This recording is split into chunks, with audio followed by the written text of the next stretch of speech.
So in this video, we're looking at what the examiner is listening for. So what and how will they evaluate your English? So the IELTS speaking test takes place in a room with one examiner, live, one-on-one. They will ask you the questions and the same person evaluates your language. They will only evaluate the language you produce. They cannot guess what you mean. So never think, oh, they know what I mean. No, they don't, and they won't try. So make sure you produce enough language and make sure you speak clearly and loud enough so they can hear you and evaluate you. So the examiner will evaluate 4 things in the exam, okay? Fluency, vocabulary, grammar, and pronunciation. Let's have a look at each of these in a bit more detail. So first, fluency. And here there are probably 3 things the examiner looks at: ease of speaking, hesitation and repetition, and connectives. Ease of speaking is basically how easily you connect your sentences. Okay, so if I say, well, I come from Manchester. It's a beautiful city. It's up in the north of England and I've lived there for a long time. It's a nice, smooth flow, good fluency. Okay, be careful. Fluency is not speed. You do not have to speak fast. Then there is hesitation. Hesitation is, that's your hesitation. Repetition, when you repeat and repeat and repeat and repeat. So you need to be listening to yourself, maybe record yourself and notice the hesitation and repetition. For example, I live in Manchester. Now, when you play that back and listen, you'll notice how much you hesitate and repeat. So try and reduce the ums and the repetition. Next, we have connectives.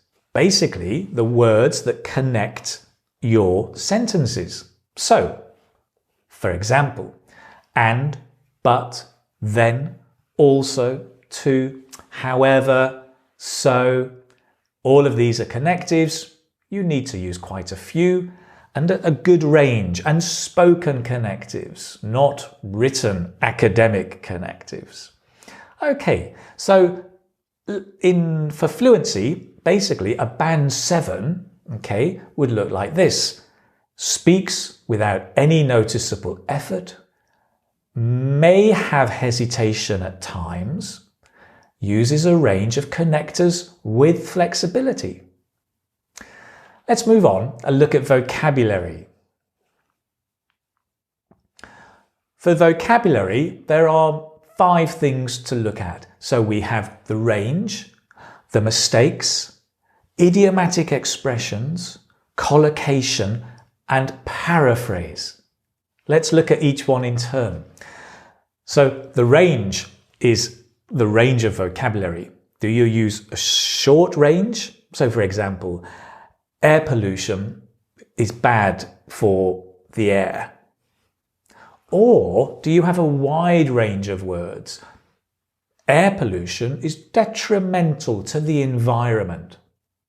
So that range is important. Secondly, mistakes.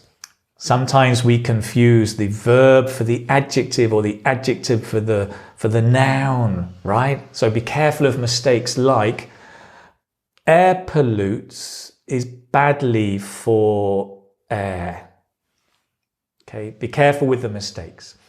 Thirdly, we have idiomatic expressions, and these are really important. They will include idioms, sayings, phrasal verbs.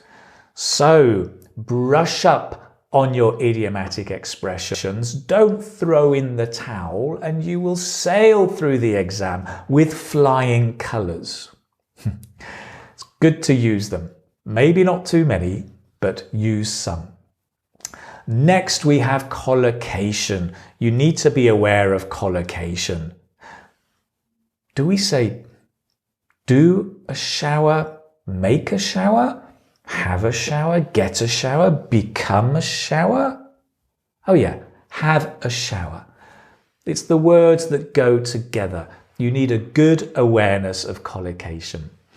And finally, paraphrase. And this is your ability to say something when you don't know the word. Maybe you forget the word, but you can't say, oh, I don't know how to say that. You have to find a way to express your idea. So for example, I was fixing a plug the other day and I needed that long thing made of metal to help me unscrew the top, and then I could fix it. That long thing made of metal to unscrew the top. Okay, I forgot it's a screwdriver, but I can paraphrase. And a key part of a band 7 is you can paraphrase effectively. So let's look then at what we need for a band 7. Uses vocabulary flexibly to discuss a variety of topics. Uses less common and idiomatic vocabulary. Shows awareness of collocation. Can paraphrase effectively. Great. Let's look now at grammar. For grammar, there are 3 things the examiner will be listening for. Simple or complex structures, flexible use, and mistakes. So what do we mean by simple? Well, basically, a simple structure is 1 clause and 1 tense. For example, I live in London. It's a beautiful city. I like it very much. 1 clause, 1 tense. Complex, though, is normally more than 1 clause, maybe 2 or 3, and more than 1 tense, and different tenses. So, for example, I'm living in London, which is a beautiful city. Relative clause, 2 clauses. I'm living in London, which is a beautiful city, and I have been living here for 2 years. More complex sentences, okay? 3 clauses, different tenses. That is complex. So the ability to use clauses and tenses flexibly and with few mistakes. So a band 7 looks like this. Uses a range of complex structures with flexibility, with some flexibility, and there are frequent error-free sentences. Let's move on. Let's look now at pronunciation, and there are 3 things really that the examiner will look for. It's the range of features, of pronunciation features, your control of them, and are you easy to understand? So let me say something about accent. You can have any accent, whether it's Chinese, Indian, Canadian, American, British, Brazilian, German. Accent is okay. You can even get a 9 with an accent. It's about your control of the pronunciation features of English. Okay, so focus on the features. Typically, those features will include individual sounds. Ow, now, no, now, take, tea. So the vowels and the consonants. The word stress, present, present. Which part of the word do you stress? Sentence stress is really important. Each of these sentences has a different meaning. I don't live in London. I don't live in London. I don't live in London. I don't live in London. I don't live in London, right? So where you put the stress changes the meaning. 5 slightly different meanings. Then connected speech. So this is where we connect 2 words. If a word finishes in a consonant and the next word begins with a vowel, we usually connect them. Take, for example, wake up. Wake up, cup. Wake up, wake up. Wake up early, up early, up early, pearly, pearly, cup early, cup early. Wake up early, wake up early. Wake up early, wake up early. Once you start repeating it, you hear the sound, wake up early. It's much more important to focus on the sound than the words. That's why listening to audio is so good rather than reading words aloud. Listen to audio, focus on the sounds, and wake up early.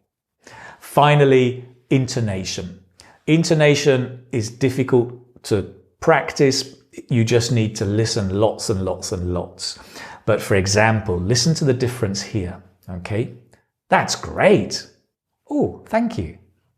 Well, that's great. Oh, I'm sorry.